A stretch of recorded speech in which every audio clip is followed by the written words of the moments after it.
ओम नमः शिवाय। प्यारे भक्तगणों, आज है बैसाख महीने की सोमवार का दिन और आज आप सभी श्रवण करेंगे सोमवार व्रत की पौराणिक कथा। यह बात उस समय की है जब समुद्र मंथन से निकला अमृत कलश दैत्य एक दूसरे के हाथों से छीन रहे थे। इसी बीच एक मनोरम स्त्री उनके बीच में चली आई। सभी उस मनोरम स्त्री के सौंदर्य को देख हठात मोहित हो गए। वे सभी आपस का झगड़ा भूलकर उन मनोरम स्त्री के पास दौड़कर गए। दैत्यों ने देवी से पूछा, तुम कौन हो? कहां से आई हो? सुंदरी, तुम क्या करना चाहती हो? देवी को देखकर दैत्यों के बीच खलबली मच गई। दैत्य कहने लगे, अब तक देवता, दैत्य, सिद्ध, गंधर्व, चारण और लोकपालों ने तुम्हें स्पर्श तक नहीं किया होगा। अवश्य ही विधाता ने तुम्हें संपूर्ण इंद्रियों एवं मन को तृप्त करने के लिए भेजा होगा। सुंदरी, तुम हमारा झगड़ा मिटा दो। तुम न्याय अनुसार निष्पक्ष भाव से इस अमृत को बांट दो, जिससे हम लोगों में और अधिक झगड़ा ना हो। वास्तव में श्री हरि विष्णु योग माया शक्ति से युक्त हो मोहिनी अवतार धारण किए हुए दैत्यों के पास गए थे। योग माया शक्ति के प्रभाव से तीनों लोकों में ऐसा कोई भी नहीं है जिसे बस में नहीं किया जा सकता है। यही योग माया शक्ति आदि शक्ति है। दैत्यों की प्रार्थना पर तीनों लोकों को मोहित करने में समर्थ मोहिनी देवी ने दैत्यों को हंसकर कहा, मैं माया हूं तथा आप महर्षि कश्यप के संतान हैं। मुझे न्याय का भार क्यों दे रहे हैं? बुद्धिमान पुरुष को स्वेच्छाचारी स्त्रियों पर कभी विश्वास नहीं करना चाहिए। मोहिनी देवी की परिहास भरी वाणी दैत्यों को और अधिक आश्वस्त कर गई और उन्होंने अमृत से भरा कलश उनके हाथों में दे दिया। मोहिनी देवी ने अमृत का कलश अपने हाथ में ले दैत्यों से कहा, मैं जो भी करूं, फिर चाहे वो उचित हो या अनुचित, अगर तुम्हें स्वीकार हो तो तुम्हें अमृत बांट सकती हूँ। उनकी मोहयुक्त मीठी बात सुनकर सभी दैत्य देवी मोहिनी की प्रस्ताव पर सहमत हो गए। मोहिनी देवी ने अगले दिन अमृत पान करने की सलाह दी। मोहिनी देवी के आदेश अनुसार अगले दिन समस्त दैत्य स्नान कर अमृत पान करने हेतु पंक्ति में बैठे। देवता भी वहां आकर बैठ गए। मोहिनी देवी अमृत के कलश हाथ में लेकर आई। वे बड़ी ही सुंदर साड़ी पहनी हुई थी। आंखें नशीली हो रही थी। कलश के समान स्तन तथा गज सावक के सूर्य के समान जंघाएं थी। देवी के स्वर्ण नूपुर अपनी झंकार से सभी को मोहित कर रही थी। सुंदर कानों में कुंडल थे तथा उनकी नासिका, कपोल तथा मुखा रविंद्र बहुत ही मनोरम थे। बाद में भगवान के इस मोहिनी अवतार ने देवों को अमृत पान करवाया और दैत्य के साथ छल किया। उधर जब भगवान शिव ने सुना कि श्री हरि ने दैत्यों को मोहित कर देवताओं को अमृत पिलाने के लिए स्त्री रूप धारण किया, वे उस स्थान पर गए जहां भगवान श्री हरि निवास करते थे। वहां जाकर शिव जी ने भगवान श्री हरि की स्तुति वंदना की। श्री हरि ने शिव जी को दैत्यों को मोहित करने वाले मोहिनी रूप दिखाया। एकाएक शिव जी एक रंग बिरंगे फूलों से भरे पूरे उपवन में पहुंच गए। वहां उन्होंने बड़ी ही सुंदर परिधान पहने हुए, कमर में कमरधनी पहने एक सुंदर स्त्री को कीड़ा करते हुए देखा। उन देवी ने लज्जा भाव से मुस्कुराकर तिरछी नजर से शिव जी की ओर देखा। बस फिर क्या था, कामदेव को भस्म करने वाले भगवान शंकर का मन उनके हाथ से निकल गया। वे मोहिनी देवी को निहारने लगे। उनकी चितवन के रस में डूब शिव जी इतने भावातुर हो गए कि उन्हें अपने आप की भी सुध न रही। जहां भगवान शंकर की मोहिनी देवी पर आंखें लग जाती थी, लगी ही रहती थी तथा उनका मन वही रमन करने लगता था। वे मोहिनी देवी के अत्यंत आकृष्ट हो गए। उन्हें मोहिनी भी अपने प्रति आसक्त जान पड़ती थी। उनके हाव भाव के शिव जी का विवेक शून्य हो गया था तथा वे कामातुर हो गए थे। अपने बैरी कामदेव से मानो परास्त होकर महादेव जी विष्णु के मायामयी मोहिनी रूप को जानकर भी पीछे पीछे दौड़ने लगे। पार्वती जी का ख्याल त्याग कर शंकर मोहिनी के पीछे लग गए। उन्होंने उन्मत्त होकर मोहिनी के केस पकड़ लिए। मोहिनी अपने केसों को छुड़वाकर फिर वहां से चल दी। शंकर फिर उसके पीछे पीछे दौड़ने लगे। उस समय पृथ्वी पर जहां जहां भगवान शंकर का वीर्य गिरा वहां वहां शिवलिंगों का क्षेत्र एवं स्वर्ण की खाने हो गई। तत्पश्चात यह माया है ऐसा जानकर भगवान शंकर अपने स्वरूप में स्थित हुए। प्रेम से बोलिए विष्णु भगवान की जय, उमापति शंकर भगवान की जय। किसी नगर में एक धनी व्यापारी रहता था।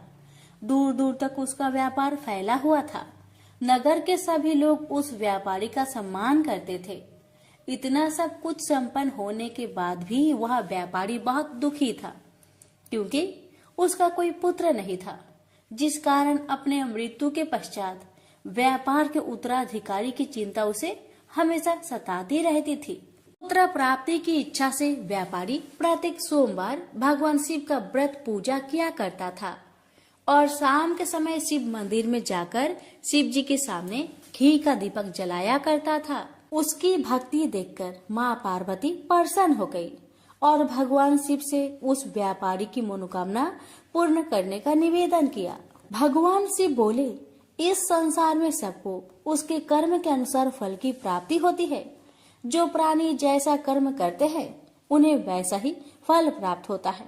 शिव जी द्वारा समझाने के बावजूद माँ पार्वती नहीं मानी और उस व्यापारी की मनोकामना पूर्ति हेतु वे शिव जी से बार बार अनुरोध करती रही।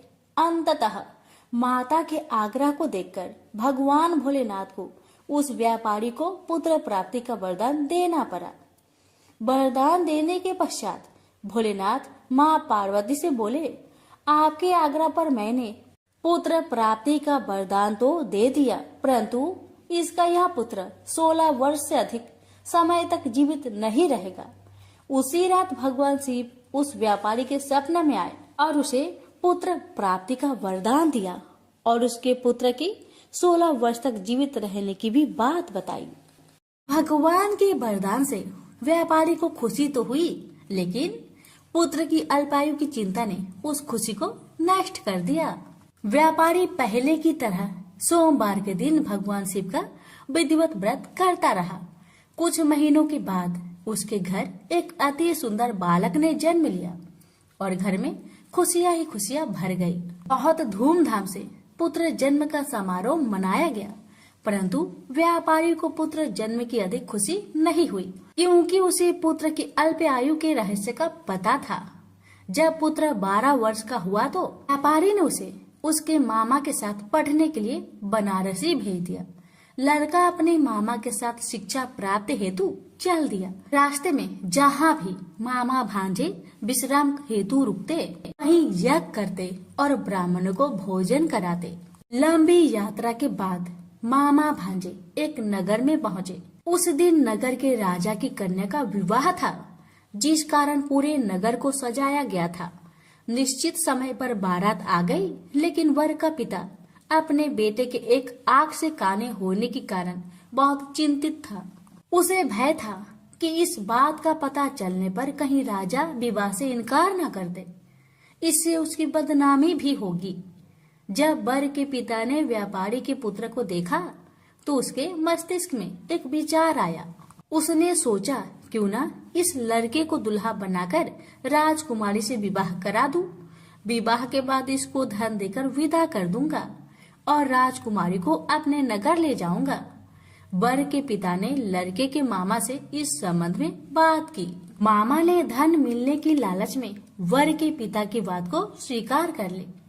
लड़के को दूल्हे का वस्त्र पहनाकर राजकुमारी से विवाह कर दिया गया। राजा ने बहुत सारा धन देकर राजकुमारी को विदा किया। शादी के बाद लड़का जब राजकुमारी के साथ लौट रहा था तो वह सच नहीं छिपा सका और उसने राजकुमारी के ओढ़ने पर लिख दिया, राजकुमारी, तुम्हारा विवाह मेरे साथ हुआ था।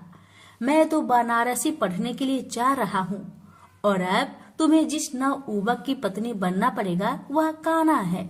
जब राजकुमारी ने अपनी ओढ़नी पर लिखा हुआ पढ़ा तो उसने कान्हे लड़के के साथ जाने से इनकार कर दिया।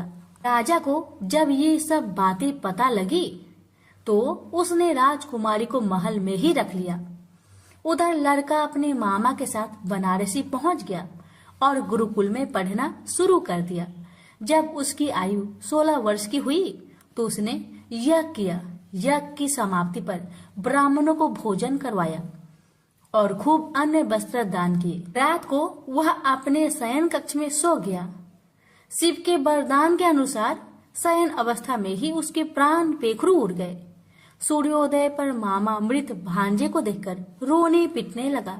आसपास के लोग भी एकत्र होकर दुख प्रकट करने लगे। लड़के के मामा के रोने विलाप करने के स्वर समीप से गुजरते हुए भगवान शिव और माता पार्वती ने भी सुने। माता पार्वती ने भगवान से कहा, प्राणनाथ, मुझे इसके रोने का स्वर सहन नहीं हो रहे, आप इस व्यक्ति के कष्ट को अवश्य दूर करें।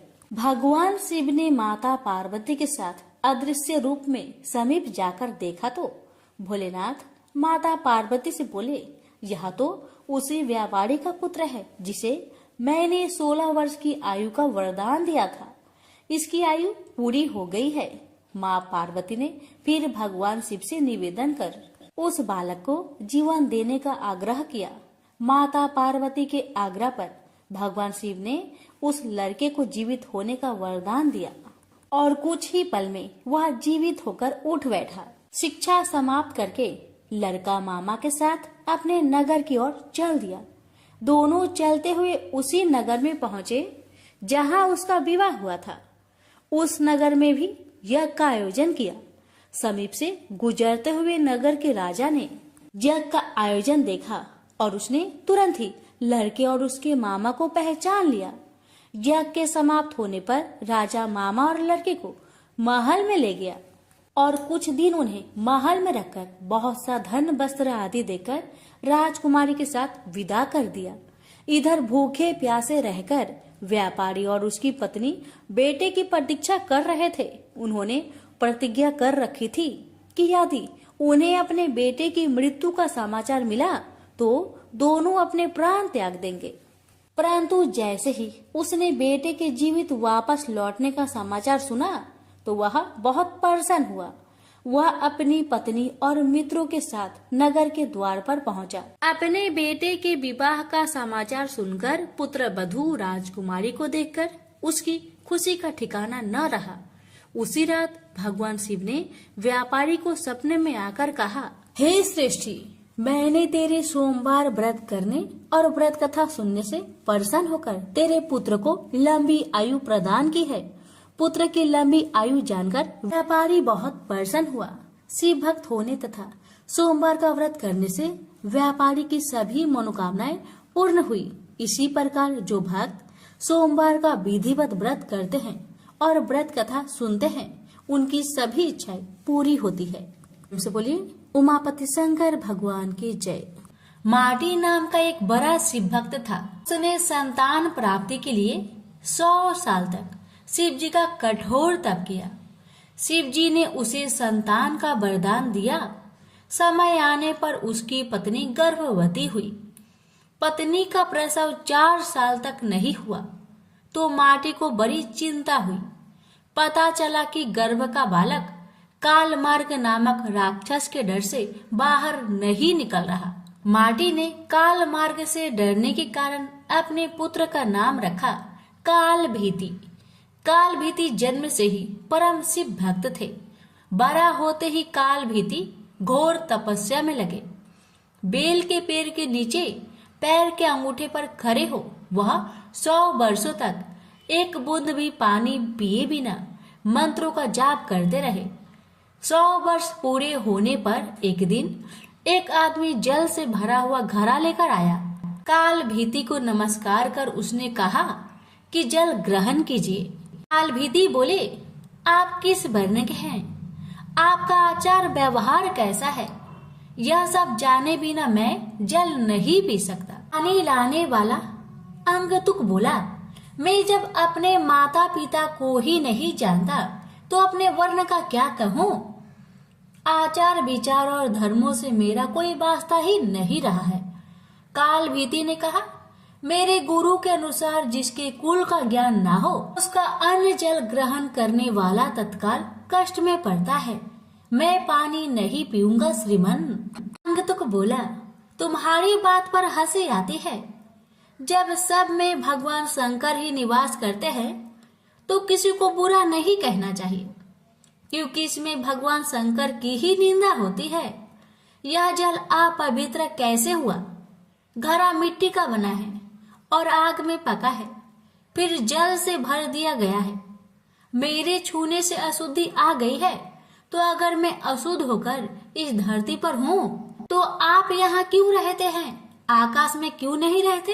काल भीति ने कहा, सभी में शिव ही है। सबको शिव मानने वाले नास्तिक लोग खाना छोड़कर मिट्टी क्यों नहीं खाते, आँख और धूल क्यों नहीं फाँकते? मैं यह नहीं कह रहा कि सब में शिव नहीं है, भगवान शिव सब में है ही। मेरी बात ध्यान से सुनिए। सोने के गहने बहुत तरह से बनते हैं, कुछ शुद्ध सोने के तो कुछ मिलावटी। खरे खोटे सभी आभूषणों में सोना तो है ही। इसी प्रकार ऊंच नीच शुद्ध अशुद्ध सब में भगवान सदा शिव विराजमान है। जैसे खोटा सोना खरे के साथ मिलकर एक हो जाता है, इसी तरह इस शरीर को भी व्रत तपस्या और सदाचार आदि के द्वारा शोधित करके शुद्ध बना लेने पर मनुष्य निश्चय ही खरा सोना होकर स्वर्ग लोक में जाता है। तो शरीर को खोटी अपवित्र चीजों से बिगाड़ना ठीक नहीं। जो व्रत उपवास करके शुद्ध हो गया है, वह भी यदि इस तरह अशुद्ध होने लगे तो थोड़े ही दिनों में पतित हो जाएगा। इसलिए आपका दिया पानी मैं कभी नहीं पीऊंगा। काल भीति के ऐसे कहने पर अंगतुक हंसने लगा। उसने दाहिने अंगूठे से जमीन कुदेर कर एक बहुत बड़ा गड्ढा तैयार किया, फिर उसी में वह सारा जल ढुलका दिया। गड्ढा भर गया, पानी बचा रह गया। फिर उसने अपने पैर से ही कुदेर कर एक तालाब बना दिया और बचे हुए जल से उस तालाब को भर दिया। यह अद्भुत दृश्य देखकर काल भीति जरा भी नहीं चौंके। अंगतुक बोला, ब्राह्मण देव, आप है तो मूर्ख, परंतु बातें पंडितों सी करते हैं। लगता है आपने विद्वान की बात नहीं सुनी। कुआं दूसरे का, घड़ा दूसरे का और रस्सी दूसरे की है। एक पानी पिलाता है और एक पीता है। सब समान फल के भागी होते हैं। ऐसा ही मेरा भी जल है। तुम धर्म के ज्ञाता हो, फिर क्यों इसे नहीं पियोगे? काल भीति ने विचार किया, यदि एक कार्य में अनेक सहायक हो तो काम करने वाले को मिलने वाला फल बढ़कर समान हो जाता है। बात तो ठीक है। काल भीति ने उस मनुष्य से कहा, आपका यह कहना ठीक है, कुएं और तालाब का पानी पीने में दोष नहीं है, फिर भी आपने तो अपने घड़े के जल से ही इस गड्ढे को भरा है। यह बात सामने देखकर मैं हरगिज इसे नहीं पीऊंगा। काल भीति के हठ पर वह पुरुष हंसता हुआ अंतर्ध्यान हो गया। अब काल भीति को अचरज हुआ, सोचने लगे कि यह क्या किस्सा है। इतने में ही उस बेल के पेड़ के नीचे धरती फाड़कर सुंदर चमचमाता शिवलिंग प्रकट हो गया। तब काल भीति ने कहा, जो पाप के काल है, जिनके कंठ में काला चिन्ह सुशोभित होता है तथा जो संसार के काल स्वरूप है, उन भगवान महाकाल की मैं शरण लेता हूँ। आप हमें शरण दीजिए। आपको बारंबार नमस्कार है। काल भीति की स्तुति पर महादेव उस लिंग से प्रकट हुए और कहा, ब्राह्मण, तुमने इस महातीर्थ में रहकर मेरी जो आराधना की है उससे मैं संतुष्ट हूँ। अब काल मार्ग से तुम निर्भय रहो। मैं ही मनुष्य रूप में प्रकट हुआ था। मैंने यह गड्ढा और तालाब सब तीर्थों के जल से भरा है। यह परम पवित्र जल तुम्हारे लिए ही लाया था। तुम मुझसे कोई मनोवांछित वर मांगो। काल भीति ने कहा, प्रभु यदि आप मुझ पर प्रसन्न हैं, तो सदा यहाँ निवास करें। इस शिवलिंग पर जो भी दान पूजन किया जाए वह अच्छा ही हो। आपने काल से मुझे मुक्ति दिलाई है, इसलिए यह शिवलिंग महाकाल के नाम से प्रसिद्ध हो। भगवान बोले, जो कोई अक्षय तृतीया, शिवरात्रि, सावन मास, चतुर्दशी, अष्टमी, सोमवार तथा विशेष पर्व के दिन इस सरोवर में स्नान करके इस शिवलिंग की पूजा करेगा, वह शिव को ही प्राप्त होगा। यहाँ किया हुआ जप, तप और रुद्र जप सब अच्छा होगा। तुम नंदी के साथ मेरे दूसरे द्वारपाल बनोगे। काल पर विजय पाने से तुम महाकाल के नाम से प्रसिद्ध होगे। शीघ्र ही राजश्री कर्णधम यहाँ आएंगे। उन्हें धर्म का उपदेश करके तुम मेरे लोक में चले आओ। यह कहकर भगवान रुद्र उस लिंग में ही लीन हो गए। स्कंद पुराण की यह कथा श्रवण, पठन एवं मनन करने से आशुतोष महाकाल अत्यंत प्रसन्न होते हैं। प्रेम से बोलिए हर हर महादेव। माता पार्वती की जय।